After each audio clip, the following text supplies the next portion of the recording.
All right, so let's start off with the last person, which was Sully. So Sully was talking about the last person, which was Sully. So Sully was talking about building confidence, and she's talking about building confidence, pretty much through her event coming up, and you're looking at surveys. So this surveys kind of then leads to data. So what I want to ask Jess is, when you have that amount of data coming in from getting information from your clients, what is the first and the best thing to do with that data right off bat? Well, I would say the first thing you'd want to do, especially when you're getting a lot of it, is one, you need to aggregate it, and then two, you need to fine tune it and sort it. And then after you're done sorting it, then you need to sanitize it. So this is kind of in the data industry, this is all part of the what's called ETL process. And ETL, for those that don't know or that need to be in the know, ETL stands for extract, transform, and load. And basically, in essence, is what you're doing is you're taking maybe data that's in a PDF format, spreadsheet format. Maybe you're just gathering data from an API. And those who don't know what an API is, an API is basically a kind of framework in which you can either build software on top of, or you can use an API to continuously aggregate data. SA Grant and I were talking about RSS feeds, and that's another way you can aggregate data and pull it into one centralized location. Because if you have fragmented data, that's very hard to get your data cleansed, sanitized, and organized without it. Perfect. So goes to Brett. So like he's talking about aggregating data and putting all this data into a system, and obviously VR is the new up and coming system, but ideally eventually data is going to be a big part of that. So if you have, let's say, 1 million data points, how would that kind of feed into VR in today's market? Wow, great question. The fantastic part of spatial computing is that you can three-dimensionalize and even expand and contract. So it's easy to add multiple dimensions to the data. So when you mind map, it doesn't just go flat. You can actually pull information into the future, into the past. There's a lot of ways that you can be amidst the information. Plus, the language of spatial computing is going to be far less words and numbers, and it's going to be far more shapes, and you're going to look at differences in size. So you're going to be looking at graphs, but in 3-dimensional, again, 4-dimensional types of displays. So to be able to walk among the data is truly the future that is here today through the medium of spatial computing and virtual reality. Cool. So Laine, with that, obviously you're at I guess, the longest running lead source in digital marketing, right? Outside of print, right? So we're talking about email, but building these databases. So based upon what Brett said and what Jess said, obviously you're talking about huge amount of data. You're talking about all this different responsibility.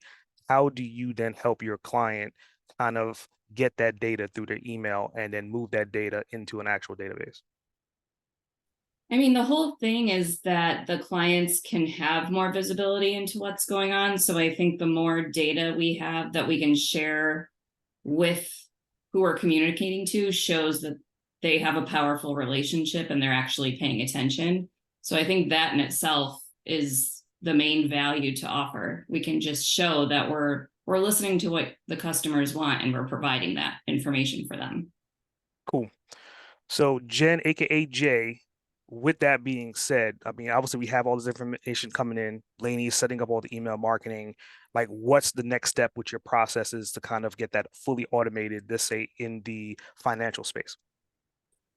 Yeah, sure. So just definitely for them, when you speak to data coming in, even in a financial sector, you have a lot of data that needs to be encrypted, number one, from the financial world. But then you also have the processes that need to be automated with that data. So even though they're going through the email automation, what's the next steps in solidifying the entire process so it's streamlined.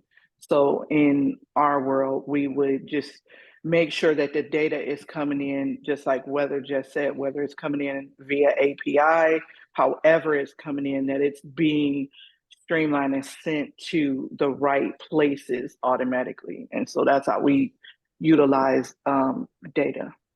Great. So Dave, aka Hauser. So with all that data that's coming in, and she's talking about like the security behind it, how much does that data really play into the estate planning if you're dealing with this, say, a large client that has multiple different elderly people in a home or something along those lines?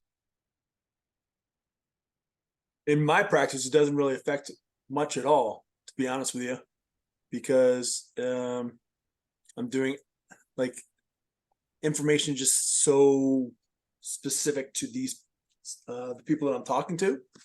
I don't really use AI too much, or my data collection is so, I'll say, antiquated that doesn't really affect my business that much. So let's talk about that. I mean, what does affect your business as far as like getting the data? Because I mean, obviously you're talking about, are you farming the data, or are you just kind of like doing cold to warm referrals? And then once you get that information, where does that data go? The data goes into any of the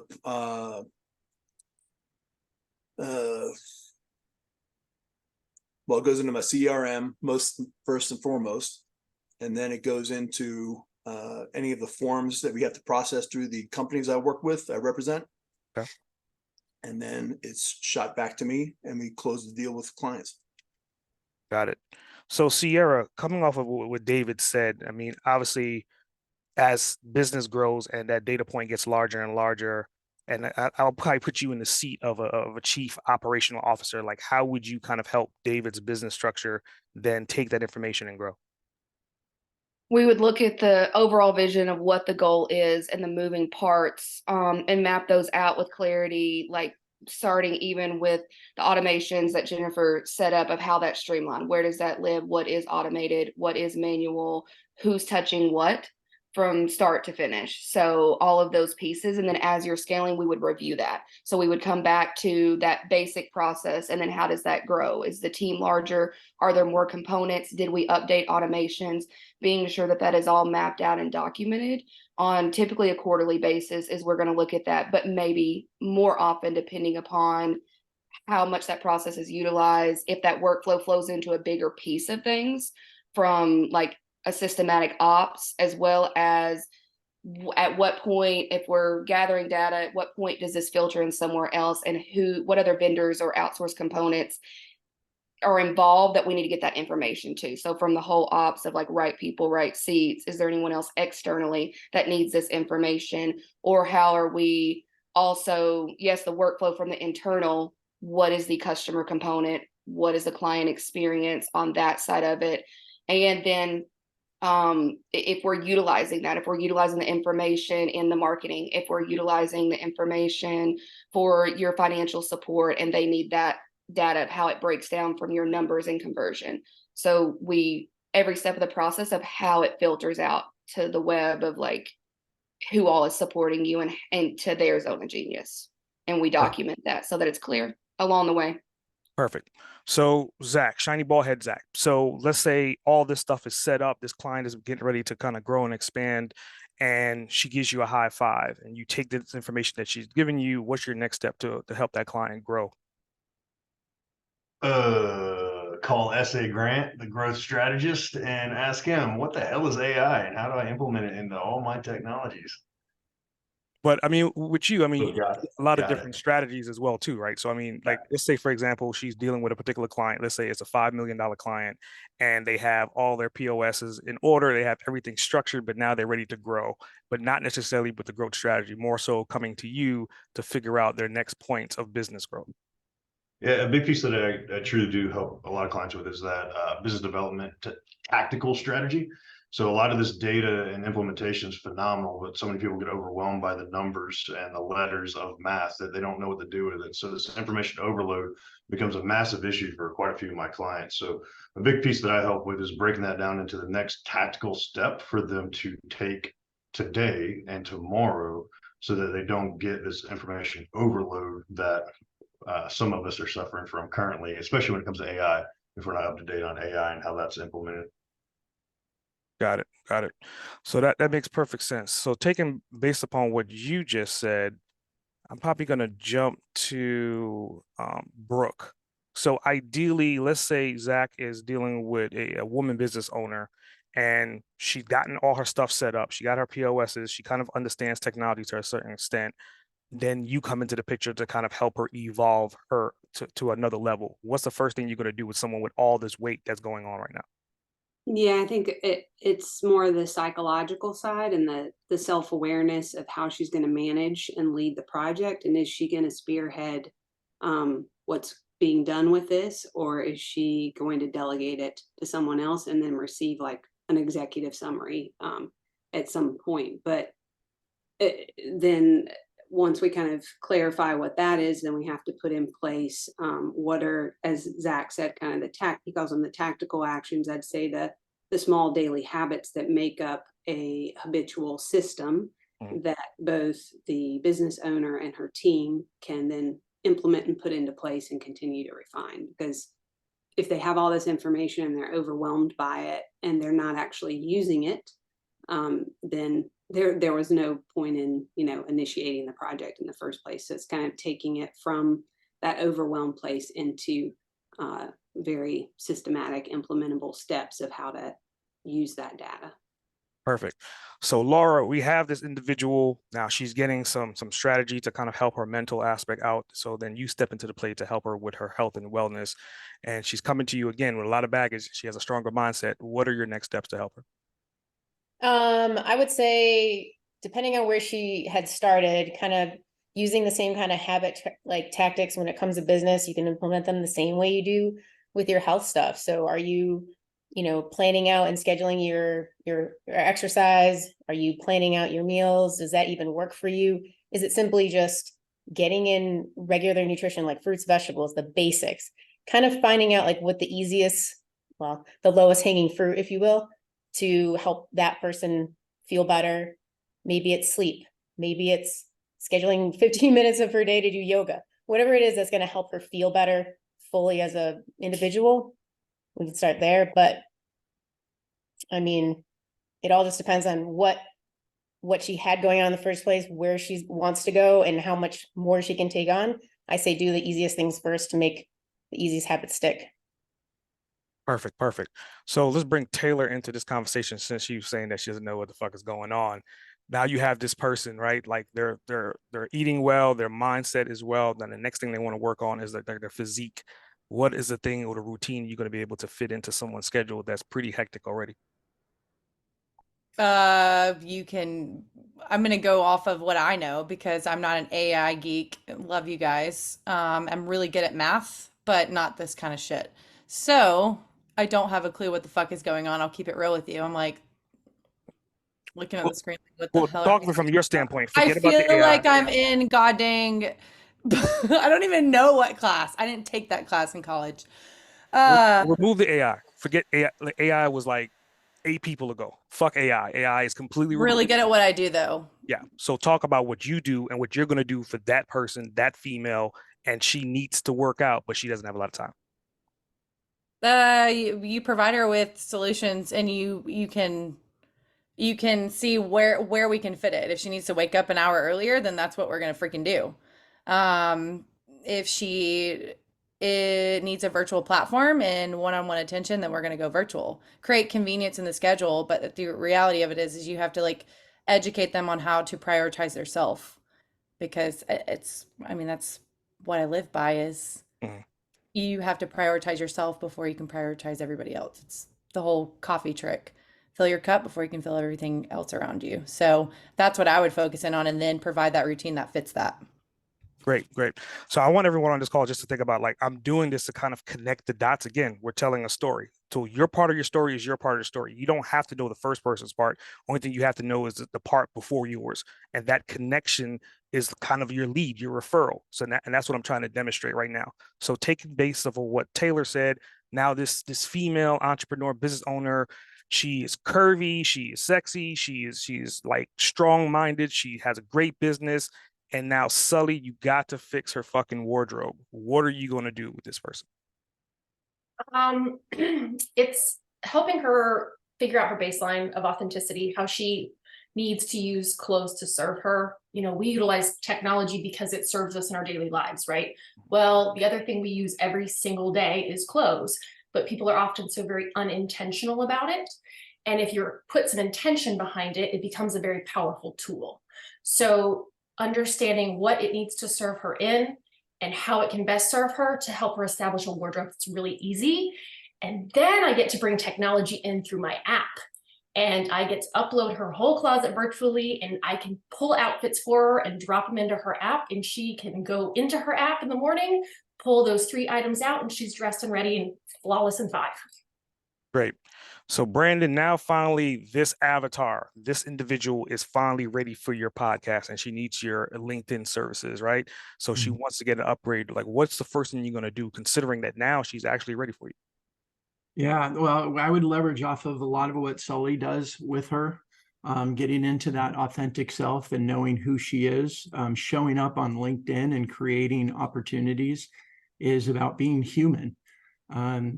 So I would continue on top of what Sully has done to try and get rid of the imposter voices that seem to dominate so many people, help her get really comfortable and confident in her own genius and who she is. And then we would build a plan to turn her into a known thought leader by extracting a lot of that information. I'd work with her. We actually use a lot of AI.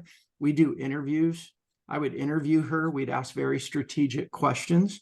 And then we take the transcripts from those and we pop it into AI, and we ask AI to help us consolidate and focus on building out this personal brand.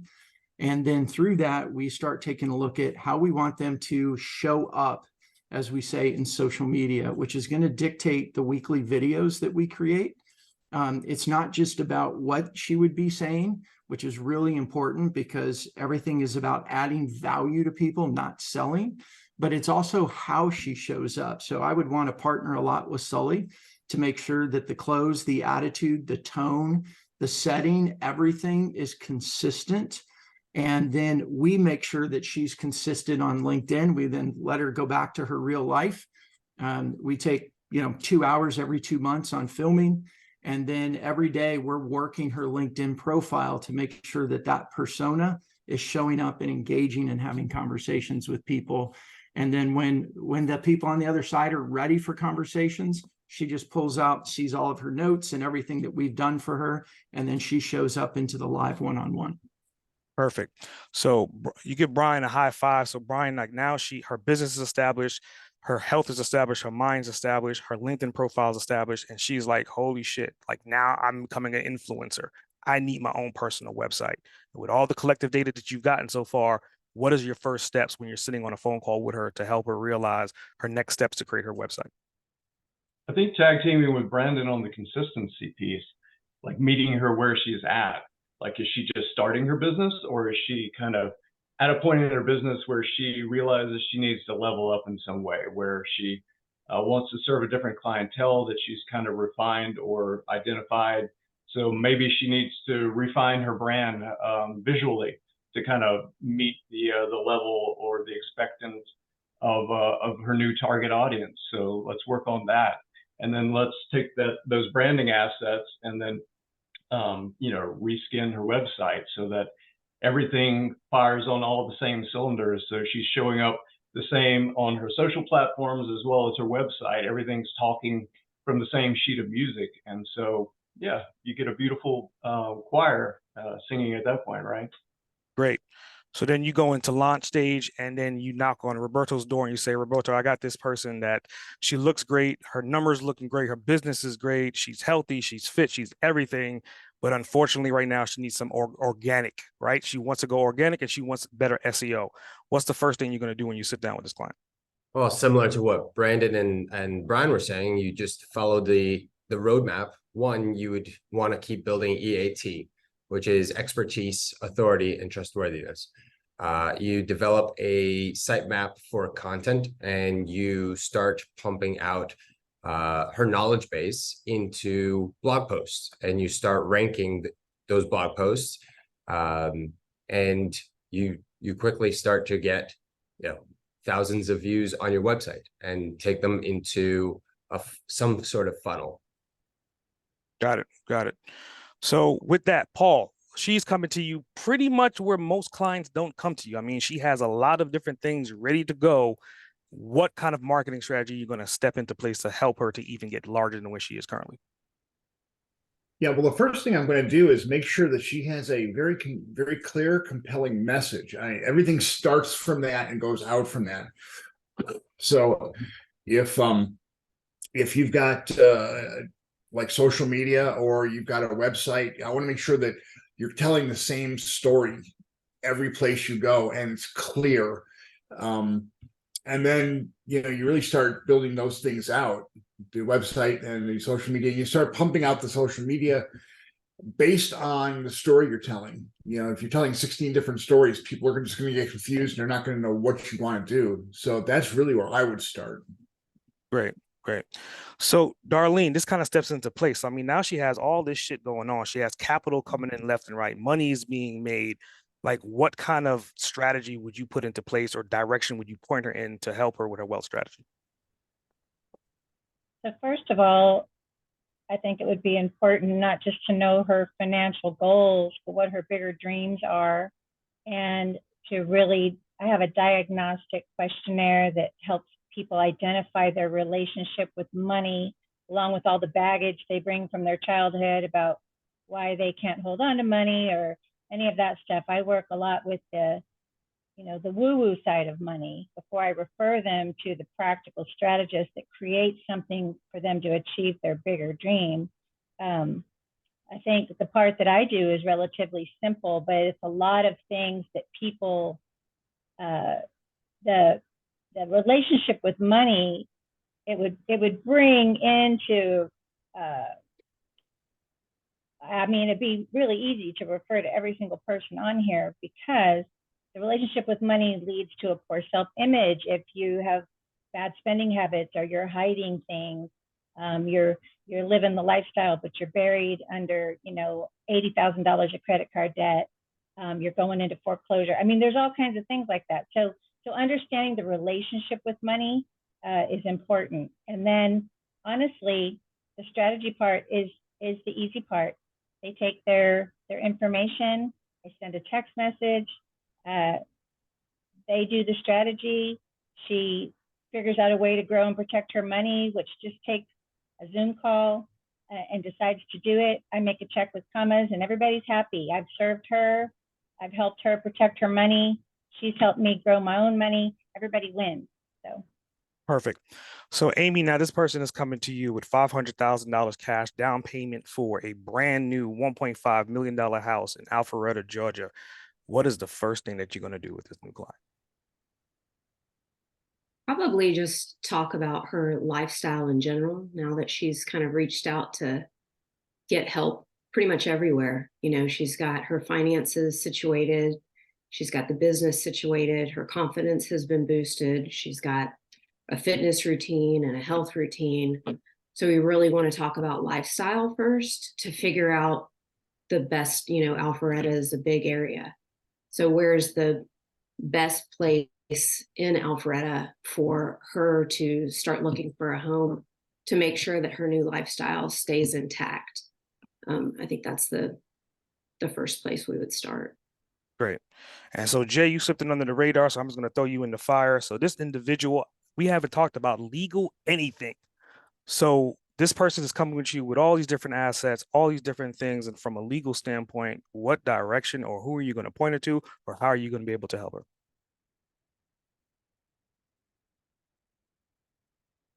As he looks for the mute button.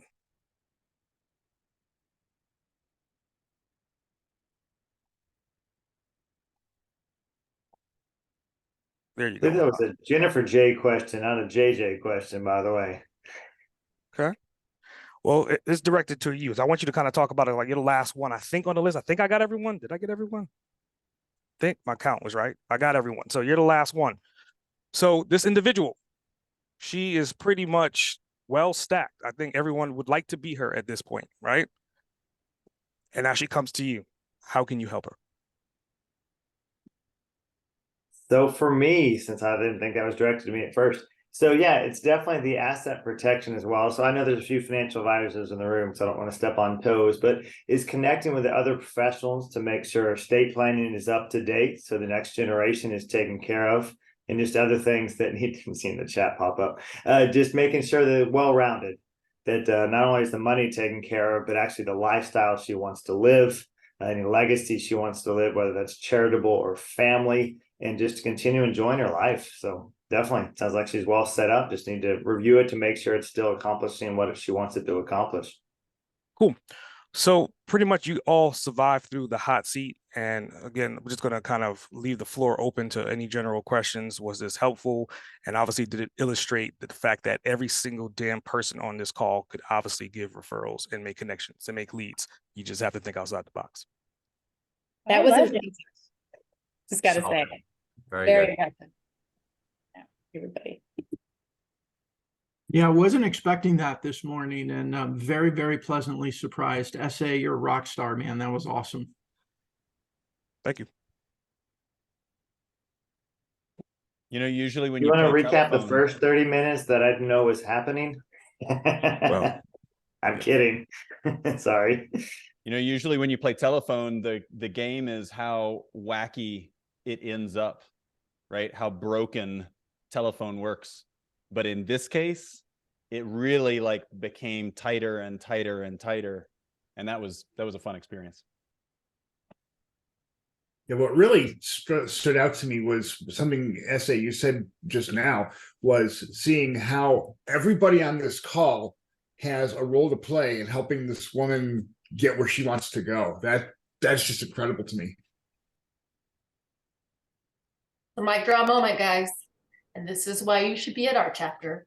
I think the fascinating part is I came in when you called on me. I DM'd you and was like, yeah, don't. And I love that you called me out. So thank you, actually, because I love being called out. It's the cool thing about how all of our brains work and how we're all experts at what we do is such a beautiful thing. So thank you, SA, for bringing all of us together and mapping that out so it's a visual for us and we can interact and we can apply that into our own fields and with our clients or what have you. So super brilliant. You always are, but super like huge thank you to you. Yeah, Kate, I wanted to say something that you said. So, you know, while I sit in the wealth strategy seat, I don't know how many of you know, I've been an alternative practitioner for about 40 years. And so when you said you got to fill your own cup before you can fill everybody else's. So I spoke at a cancer organization on Saturday about that very thing, because there is a cancer personality, and it's not just cancer, it's autoimmune disease and chronic illness. And that is people who fill everybody else's cup and don't take care of themselves are a prime candidate for all of those things. So it's super important, not just, you know, for practical reasons, but for really overall health. So, you know, all these things really work together. So. Any last minute comments before I take us to weekly wins? I think it's interesting on that, how to prioritize yourself, because sometimes it can get a bad rap. It's like it's all self-centered. But when you're doing well and taking care of yourself, whether it's working out or eating well fuels your body, then you can serve others better because you're stronger yourself. For sure. Awesome, guys. Well, this was phenomenal. As you can see, we have a mastermind pulling the strings in our group. So thank you, SA, for always being on point and doing this for us. I am going to have you guys just shout out one quick weekly win around the group. I realize we're 5 minutes out from time, so if you have to drop off before we're done, I totally get that. Have a wonderful